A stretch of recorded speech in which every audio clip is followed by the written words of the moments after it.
Hey guys, the section of violence here. We have another one for you. UFC Vegas 100. Honestly, it's a pretty decent card. Can't complain. We'll get right into it. We got Melissa Mullins versus Klaudia Sygula. Honestly, with this fight, it comes down to how Sygula looks in the UFC. She hasn't looked that great on tape. She's attractive. Get that out of the way. So the judges will obviously favor her if it's a close fight.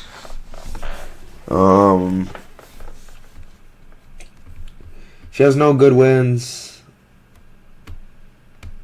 Yeah, I don't know what to make of this. She's coming over to the UFC facing Mullins, who's primarily a grappler, and she's got good ground and pound. She's a bit of a timid soul on the feet. She was getting worked by Alexeva. She was getting worked by Daria. But she can be resilient and she can find the finish. I think Sygula will be soft enough to allow, Mullins to impose her grappling game. I think Mullins will find a way on top and either win via, TKO or find a decision win. This is a low-level women's MMA fight. I would not advise betting on it. If you are betting on it, stay very safe with this one. Sygula is very unproven. We don't know what to expect with her. This is a decently close fight.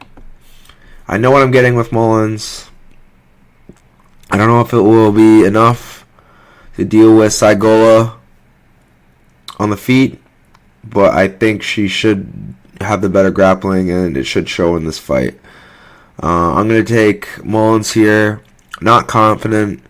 Low-level women's MMA. Be very, very careful when taking this fight. I have no interest in betting this fight. This is very, very low-level women's MMA. I gotta go with Melissa Mullins. Moving on. I always get phone calls when I'm watching the fight or I'm doing something. Yo, brother, I'll give you a call back. Just got to do this quick video for the YouTube. Yo, my parlay is doing nice, no? I'll check here in a sec, alright? Alrighty, bro. Every single week that happens. I guess it's like a theme. Tresean Gore versus Antonio Trocoli. Tresean Gore, he's 4-2. I've never really seen a guy in the UFC who's 4-2. He's not that good. He's just he's explosive, has good genetics, good power. He can be explosive. He got KO'd by Cody Brundage. He got beat by Brian Battle in a close fight. Arguable, he won that. The guy's just pretty explosive. He beat Josh Fremd, who's not the greatest. He beat Gilbert Urbina versus who's not good. Christian Eccles is, Christian Eccles. And he beat Reiner Newman. Honestly, this is a hard fight to call. I'm going to lean Tresean Gore just because I don't believe Antonio Trocoli is a real fighter. He has some decent jiu-jitsu, and he can be tall on the feet, decent shape. He's coming in.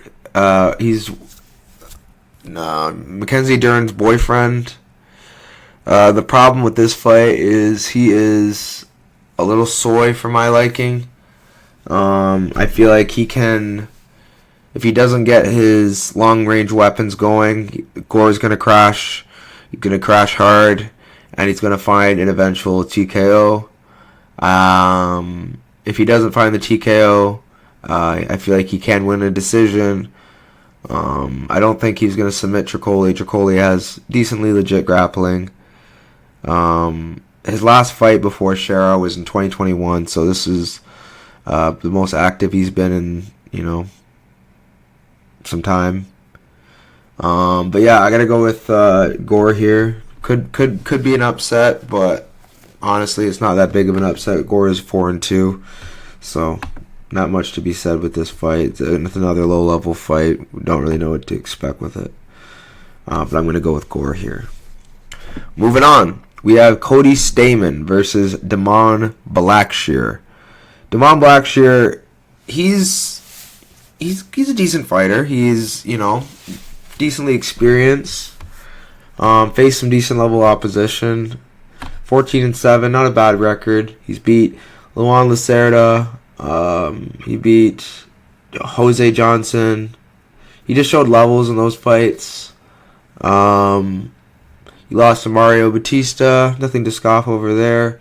Montel Jackson, he got slapped by. That was pretty crazy. He almost finished Farid Basharat by triangle, but after learning, the Basharat brothers are a bit fraudulent. I don't see that as much of a big deal anymore. He went to a majority draw with Yusuf Zalal. Pretty impressive, if you ask me. I just think this guy has the goods to do well in the UFC. It's just his chin's questionable, and his striking isn't amazing. Oh my god, this little scab by my eye. Ignore that. But yeah, I don't think Cody Stamann's the guy to, really test his chin. Cody Stamann's more of a wrestler.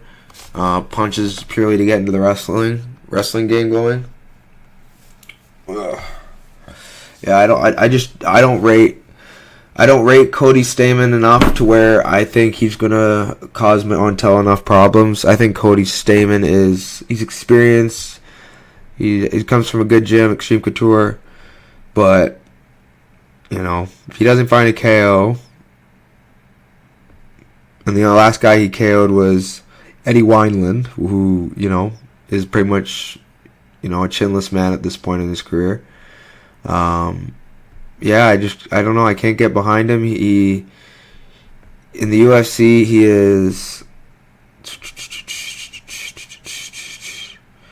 1, 2, 3, 3-1, 4-1, 4-1-1, 5-1-1, 5-2-1, 5-3-1, 5-4-1, 5-5-1, 6-5-1, 7-5-1. Man, he has a decent UFC record. It's like he's a 50-50 fighter in the UFC. I just don't know if he's good enough to be Damon Blackshear. I don't know if his wrestling's good enough. I don't think his striking's good enough. So I'm gonna go with Damon Blackshear winning a decision or winning by submission. I don't think he'll find a TKO, but I do think his submission is live. And I think the decision is the most likely outcome in this fight. I could see this being close if it goes to the scorecards, but I'm going to go with Damon Blackshear here. I just feel like he's a better fighter.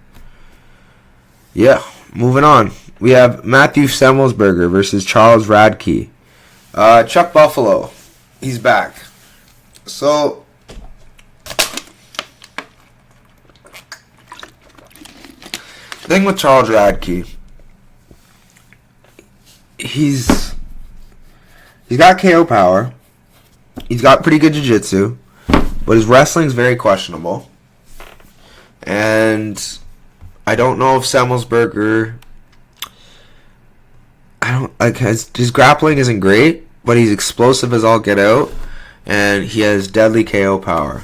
He hasn't had a KO in a minute since 2021, but he's still very dangerous, and he has okay wins, not great, but okay wins. Losses to Alex Morono, Jeremiah Wells, Medic, and Preston Parsons. Not the greatest losses, but they're there. I just think Semelsberger's not at that level. He's fighting Chuck Buffalo, who honestly isn't that experienced. He's faced decent guys, but his wins, like Raheem Forrest, Gilbert Urbina, Piersma. Piersma's one of his better wins, I guess, but even then, that's not good. Methefa's not great.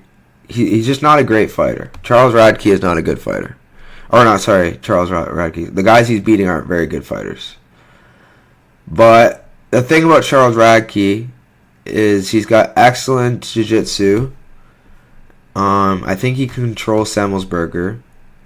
I think he can land big shots. I think this is a hard fight to call from a betting perspective because Radtke may have the side, like the favored by the public. He's a negative 175, I believe, but I think Matt Semelsberger honestly is very live here. This is a dog or pass spot for me. I would have no interest in betting this. My pick is Charles Radtke, but I would not be shocked to see Mr. Semelsberger get it done. I believe he is underestimated here, and it's a pretty good stylistic matchup for Semelsberger, a guy with not great wrestling and questionable durability, who's down to scrap on the feet with him. Maybe he gets slept here and I look very stupid, but I'm going to lean Radtke, but I'm not confident. Moving on, we have Elizeu Zaleski versus Zach Scroggins. So Mr. Scroggins, everyone's like, who the hell is this guy? Scroggins is a FAC guy. He trains out of James Krause's camp. The guy is 7-0. But you know what that means in FAC. If you're 7-0, usually you're beating bums. And yeah, if you look at his record, 0-2, 7-5. Oh, that's amateur. 0-2, 0-0, 3-2. 6-4, 5-4, 9-17, 19-14. And you took that guy to a decision. So clearly, this guy has shown not that he is at the level to be in the UFC. So there's no real footage of him. And now we're fighting Elizeu Zaleski, who is 24-8, very, very dangerous on the feet. He may be 37, but the guy is still very, very dangerous. Great takedown defense, great kicking game. I think he's going to cause a lot of problems in this fight for Scroggins. I believe if Zaleski does not get slept, I feel like he has a very good chance of dominating this fight. I think the line's very accurate, negative 500 Zaleski. I think Zaleski wins by decision.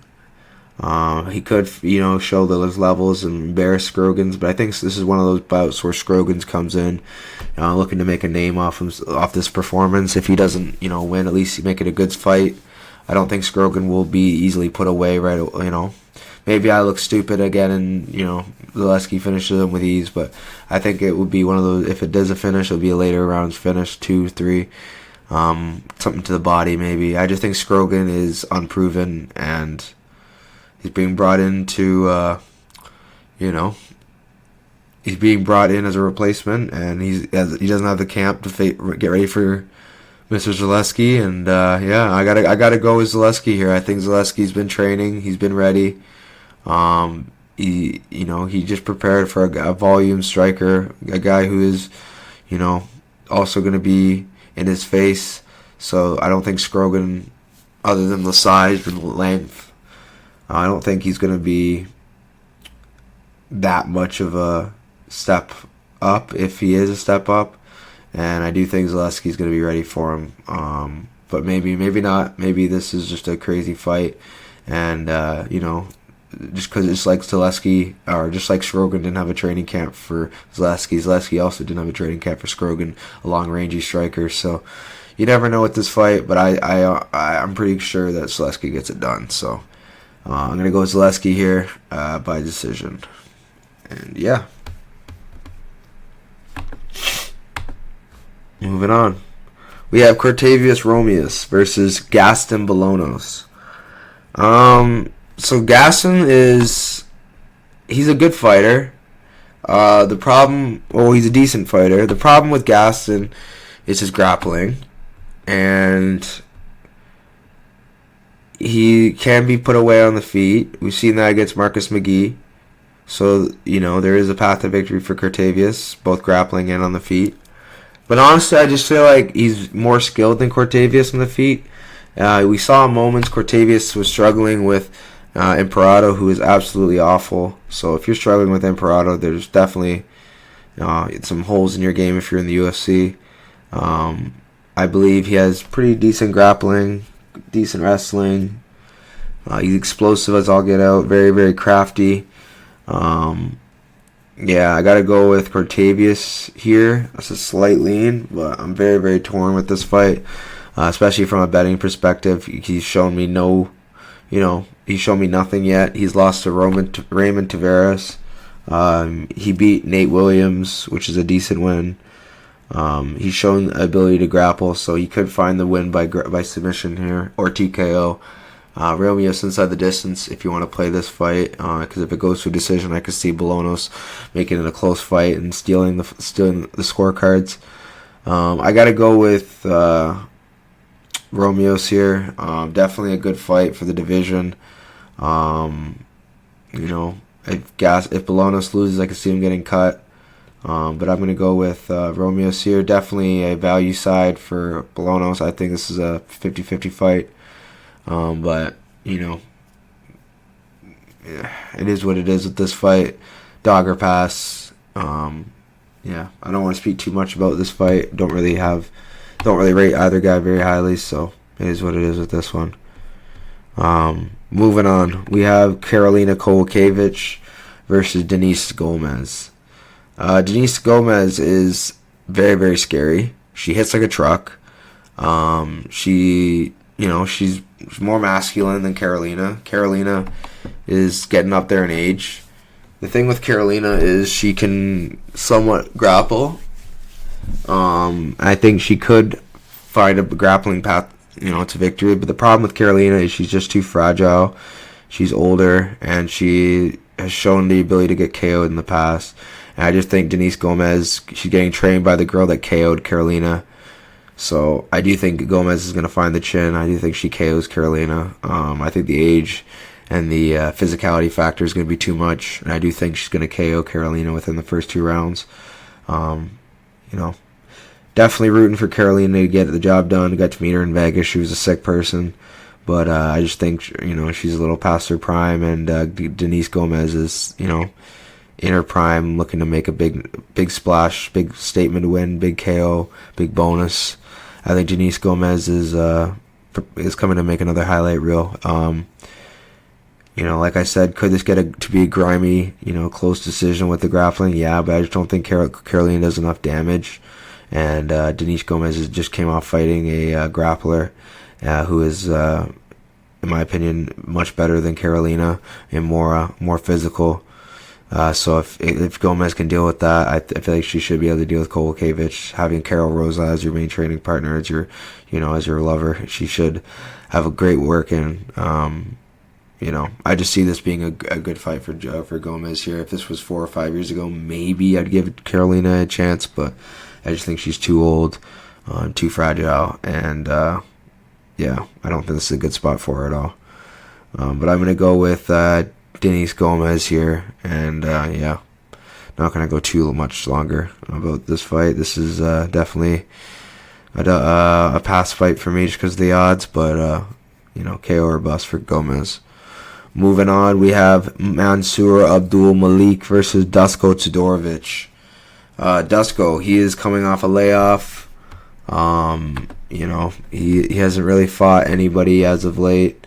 He's coming off a knee injury from Leroy Duncan in the first round too, so he's really coming off of a 2-year layoff because the last time he fought was against Jordan Wright. The guy definitely has okay grappling, ground and pound. The problem is he's fighting a younger, hungrier Lion who also is very nasty at ground and pound. The problem is Malik is trained by Eric Nixick, who is a great strategic fight coach, and I think Abdul is going to manage his cardio. And if he doesn't get Dusko out of there early, I feel like he is going to pace himself for a decision win. Maybe, though, I don't think Mansur's style is, 15 minutes great, so I'm going to go with Mansur round 1, round 2 TKO. I just think that guy he hits differently when he gets on top of you, and I feel like the guy's athleticism is also freaking crazy. So I'm gonna go with Mr. Malik here, and I just think the odds are a bit wide if you ask me, but I don't know. Dusko's coming off a bit of a layoff. He hasn't shown much as of late, so not much I can say that, like, oh, Dusko's going to come in to do this. There's nothing to indicate he's going to do anything when he comes back. Layoffs aren't usually the greatest thing either, so definitely going to go with Masur Malik, but, be careful with this one. Don't go parlaying them in all your parlays. Be careful with this fight. It could go very wrong very quick. But yeah. Moving on to the next fight. We have Luana Pinheiro versus Jillian Robertson. Yeah, so Jillian Robertson is the side. She is negative like 600, 400, 500 right now. Understandably, Luana Pinheiro has absolutely nothing for her on the ground, physicality-wise as well. Jillian's very, very physical at this weight. She is a great grappler, tenacious, vicious on top. Her and Jasmine are the queens of the women's ground and pound. Coincidentally, they're both from Canada. Pinheiro has not great cardio. She desperate shoots, so there's a very high chance Jillian finds a submission. I'm just staying off of single prop. I'm gonna probably take inside the distance because Jillian's, she can either she likes to beat their opponent into a submission, opposed to chasing subs. So I think Jillian Robertson's gonna get Pinheiro out of there. This is probably one of my more confident predictions on the card. I just feel like Jillian Robertson's level is above this girl. She's just mainly a judo girl with some decent power on the feet. Pinheiro hasn't done anything. Her boyfriend just got cut from the UFC, and I feel like she's about to be next. Yeah, I gotta go with Jillian Robertson here. I'm pretty confident in her. If she loses this fight, I don't know. This will probably be the biggest women's MMA moment ever, because although her record isn't terrible, she is freaking terrible. So, gotta go with Mrs. Robertson here, and I'm gonna go with her by round 2, round 3 TKO. Jazz didn't do it last week, but she was very close, and I think Jillian's gonna take off where Jazz left off and find the TKO finish. We'll see though. We'll move on from this fight. We have Gerald Meerschaert versus Reiner de Ridder. So Reiner is a very, very good grappler. The problem is he has no wrestling, and he's faced good guys like Anatoly Malakin, but he got finished badly by him. He has great grappling. Like, he's got some sick. He went to a draw with Galval, grappled Rutolo, submitted Begdash, submitted Abusov.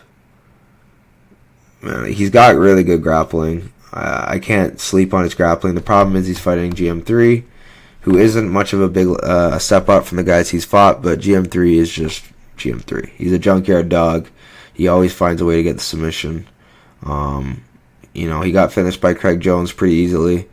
So if that's an indicator to what happens, I think the submission for Reiner is very live. But if he doesn't get the submission, I feel like GM3 on the feet is better. His cardio is better, in my opinion, but it's debatable. And I just feel like if this fight gets extended, he can, grind out a decision or find a late submission or TKO. Who knows, though? This is one of those fights. I'm kind of looking to get out of my position on it. Honestly, this is, I don't know. GM3, him being one of my main plays this week is just doesn't give me a good feeling in my stomach. So we'll see, though. I do think GM3 beats this guy up in my heart. So we'll see if I'm right. GM3 is a very, very dangerous man, and yeah. Let's go GM3 here. I'm going to go with GM3 weathering the storm, winning a later rounds submission or TKO. Moving on, we have Bernardo Sopaj versus Bricky Turcios. We have... this is another one where it's like the dog values on Turcios' side, but Sopaj is probably going to win. He's got the KO threat. He can win early. He's got good grappling. He's kind of like little Hamzat Chimaev-esque, where he's very dangerous early, but he kind of, gasses out as the fight goes on. Ricky Turcios is all action, crazy scrambled. I think that could be a problematic fight for Sopaj if he can't handle these constant scrambles that Turcios presents. I'm going to go Sopaj here, but this could be a good live spot for Turcios. Turcios is, like I said, very, very scrambly. He doesn't stop moving. And I could see Sopaj potentially getting tired late and getting finished. Yeah, I got to go with Sopaj, but that's only because he's young, and I'm giving him the benefit of the doubt that maybe it was just a short notice fight, and, he just got tired really quick. He's got time to prepare for this one, but, in his past fights, he's also shown, that he his cardio is questionable, so let's see if Turcios can test that cardio or if he gets finished early. I'm going to go with Sopaj here, but get your live betting buttons ready, and, prepare for this one, because this is going to be all action for however long it lasts, and, Moving on, we have Neil Magny versus Carlos Prates.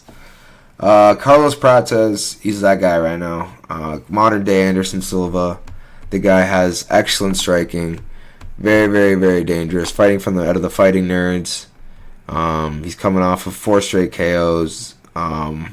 This guy's the truth. 3 this year.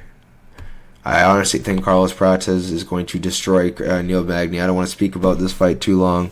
Magny is a very experienced fighter. He's beat, good guys, Mike Malott, Max Griffin, Daniel Rodriguez, Philip Rowe.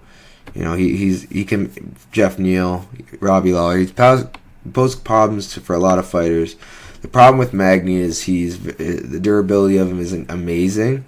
And I think Prates just is a different gravy on the feet. And I think he's going to absolutely flatten Magny if the fight stays on the feet. And if Magny can't get his clinching game going, I feel like Prates has shown no signs of cardio faults. He's faced good opponents who's tried to grapple him. Not the greatest, but decent level guys. I think Carlos Prates is the truth. I think he wins this fight. It's not an easy fight, but it should be easy. I think he's going to make it look easy. Rest in peace, Magny, in this fight. I don't even think Magny leaves the first few rounds. I think Magny gets slept. Prates is definitely one of my favorite fighters right now, so I'm a little biased, but Prates is that guy right now. I don't see him losing this fight. Magny is just washed, and I don't see him doing well with Prates' size and frame and striking. I just feel like Prates is too dangerous for him. So let's get right into my top 5 most confident picks, and then we'll get right out of here. So number 1, we have Carlos Prates. Number 2, we have Jillian Robertson. Number 2, we have Zaleski. Number 3, we have Jillian Robertson. Number 4, we have Denise Gomes. And number 5, we have